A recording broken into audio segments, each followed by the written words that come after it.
Good morning class. I am your SST teacher of class 8th. Today we are going to continue our chapter reading which is on page number 13. Open page number 13. Yes, let's start the reading. Alluvial soil is a mixture of sand, silt and clay. Proportion and grain size varies over the different regions. Near the foot of mountains and hills, soil particles are large. Some alluvial soils contain carnapa granules within them. These soils are referred to as old alluvium or khadar soil, which is more fertile. Most alluvial soil need to be enriched with nitrogen-bearing chemical fertilizers produced from alluvial soil plains feeds nearly half the country's population. At some places, there are large tracts of plains where the soil is alkaline. These tracts are not suited for cropping. Agricultural research is in progress to identify crops that could be grown in such soils. The problem, however, is compounded by the fact that most areas are alkaline soils receive scant rainfall. Now, layers of soils. Soils have four main layers called horizons. These are as follows. First, topsoil, a horizon. Humus and the finer particles of rock from the upper layer of the soil called topsoil or a horizon. A horizon. The topsoil contains most of the nutrients required by plants. Humus makes this layer porous and fertile. Now second is subsoil, B horizon. Below the topsoil is the subsoil. It is made up mostly of small rock particles and some nutrients such as soluble minerals and iron oxides. Rainwater collects in this layer. Third is parent rock, C horizon. Below the subsoil is the parent rock or C horizon. This layer consists of small pieces of rocks which come from the weathered rock in the D horizon. Come to the next page, page number 14. Fourth is bedrock, D horizon. Below the parent rock is the bedrock or the D horizon. The bedrock is a layer of solid unweathered rock. This is the picture of layers of soil. Now soil problems. India's soil suffers from the following problems. First, erosion. The top layer of the land has to be prevented from being eroded by natural forces like strong winds or rainwater. This is done by planting more trees and making burns on the farms to prevent flow of soil during the rainy seasons. B. Lack of fertility. The nutrients consumed during cropping have to be replenished by organic and biomanures. Chemical fertilizers have to be used only in combination with compost and farmyard manure. C. Excessive irrigation. While large tracts of land accrue shortage of water for irrigation,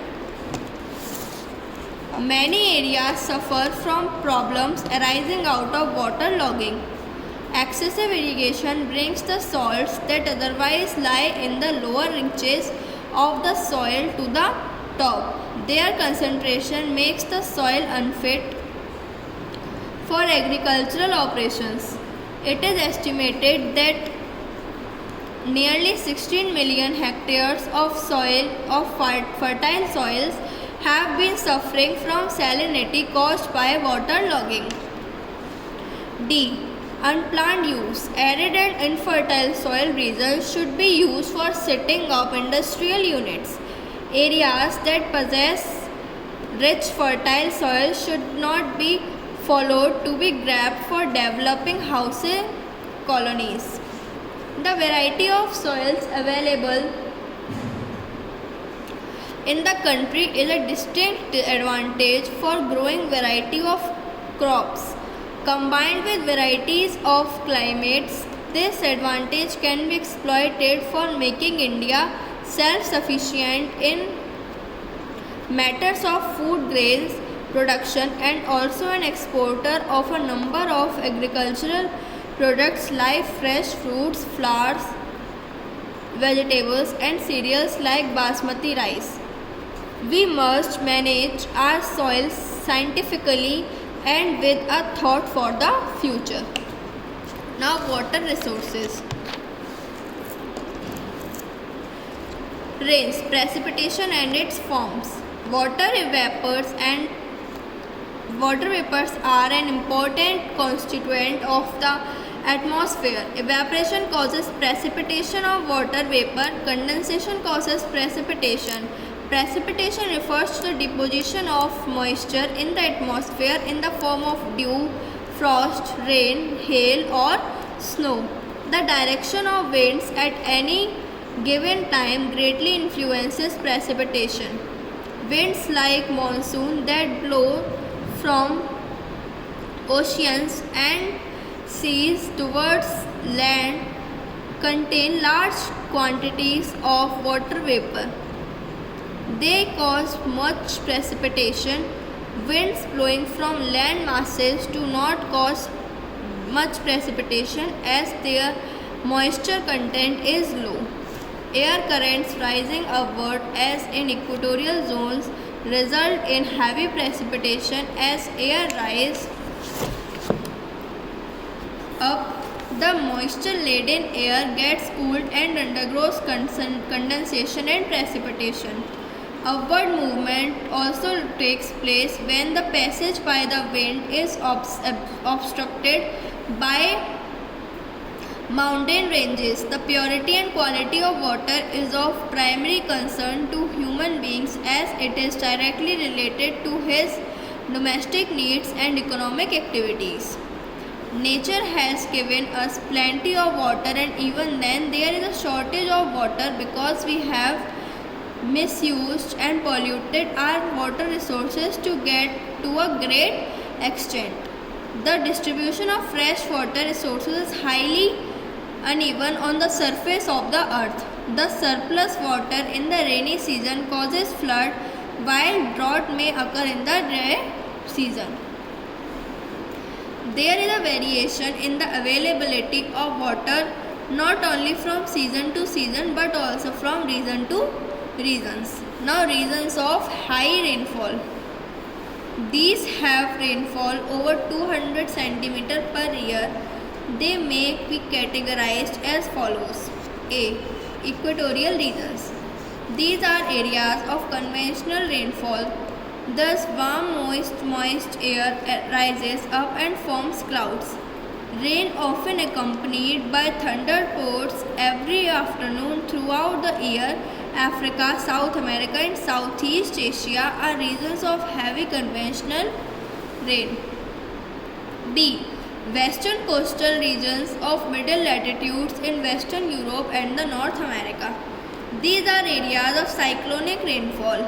Westerly winds blowing from sea to land cause heavy rainfall in the western margins of the continents. Rainfall in these areas is mainly with the passage of mid-latitude cyclones. C. Monsoon regions in South Asia. Winds blowing from Indian Ocean towards the low pressure landmass of Asia cause heavy rainfall especially on mountain slopes. The mountains makes the air go up and in this process the water vapors undergo precipitation. Rain caused due to obstruction of wind path by mountains is called inorganic rainfall. Now, rain is caused when moisture-laden winds come across mountains or hills in their path. The winds rise up and get cooled in the process. As the cold increases, Condensed droplets come together and form bigger drops. These cannot float and fall down as rain. In their downward journey, these falling drops pick up many more some small droplets. Snow is water vapor changed into small solid crystals. The crystals combine to form snowflakes. In colder regions, when the temperature at the time of condensation is 0 degrees Celsius below, snowflakes come down as fluffy cotton descending from above. Fog is formed when condensation takes place at or near Earth's surface. It becomes impossible to see beyond a very small distance even during the day. Now this is the part B of the reading. In the next video we will continue from managing our water resources in part C. Now you have to read the whole part B of the video by yourself thoroughly. In the next video we will continue the reading. Thank you class and have a nice day. Goodbye.